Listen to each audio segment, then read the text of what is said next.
ଜୟ ଜଗନ୍ନାଥ ସାଙ୍ଗମାନେ, ୱେଲକମ୍ କରୁଛି ମୋ ୟୁଟ୍ୟୁବ୍ ଚ୍ୟାନେଲ୍ ଗଭର୍ଣ୍ଣମେଣ୍ଟ ଜବ୍ ସପୋର୍ଟକୁ। ତ ସବୁଦିନ ଭଳି ଆଜିର ଗୋଟେ ଇଣ୍ଟରେଷ୍ଟିଂ ଭିଡ଼ିଓକୁ ମୁଁ ଆପଣଙ୍କୁ ସ୍ୱାଗତ କରୁଛି।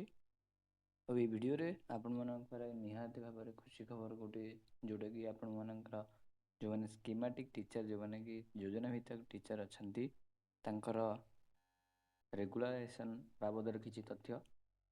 ଯେଉଁଟା ଦୀର୍ଘ ଦିନ ଧରି ସେମାନେ ଷ୍ଟ୍ରାଇକ୍ କରି ଆସୁଥିଲେ, ରାଜରାସ୍ତାରେ ଓହ୍ଲାଉଥିଲେ ଅଛନ୍ତି। ମୁଖ୍ୟମନ୍ତ୍ରୀ କିଛି ଘୋଷଣା କରିଛନ୍ତି। ଦେଖନ୍ତୁ, 45,000 ଶିକ୍ଷକ ନିଯୁକ୍ତି ହେବେ। ଆସନ୍ତା 3 ବର୍ଷ ଭିତରେ 45,000 ଶିକ୍ଷକ ନିଯୁକ୍ତି ହେବେ।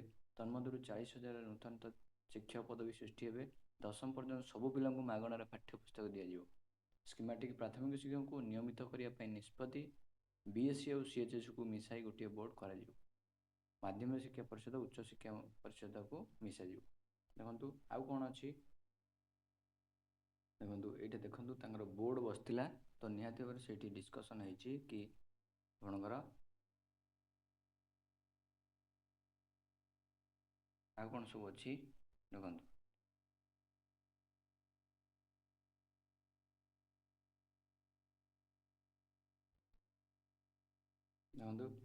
ମୋହନ ଚରଣ ମାଝୀ ଆପଣଙ୍କର ସିଏମ୍ ଓଡ଼ିଶା ତାଙ୍କର ଫେସବୁକ୍ ପେଜ୍ରେ ବି ଲେଖିଛନ୍ତି,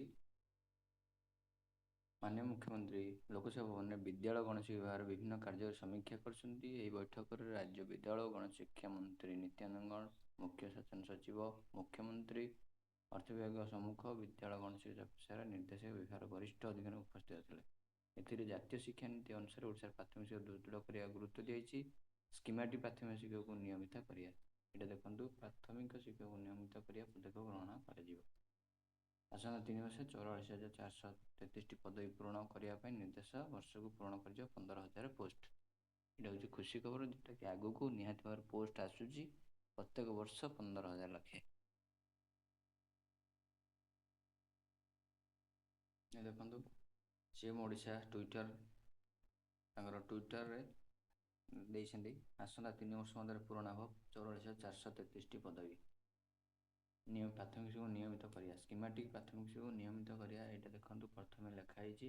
ତେଣୁ ନିହାତି ଭାବରେ ଏଇଟା ଗୋଟେ ହେଉଛି ଯୁଗାନ୍ତକାରୀ ପଦକ୍ଷେପ, ଯେଉଁଟାକି ବର୍ଷ ଦୀର୍ଘ ଧରି କଳା ପ୍ରଥାକୁ ଉଚ୍ଛେଦ କରିବା ପାଇଁ ପ୍ରୟାସ କରିଛନ୍ତି ଓଡ଼ିଶା ସରକାର। ଏଇଟା ହେଉଛି ଗୋଟେ ହେଉଛି ଆମ ପାଇଁ ଗର୍ବ ଗୌରବର ଦିନ।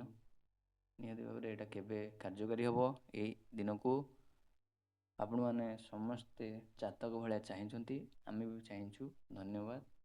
ଆଜିର ଏଇ ଭିଡ଼ିଓଟି ଏତିକିରେ ଶେଷ କରୁଛି।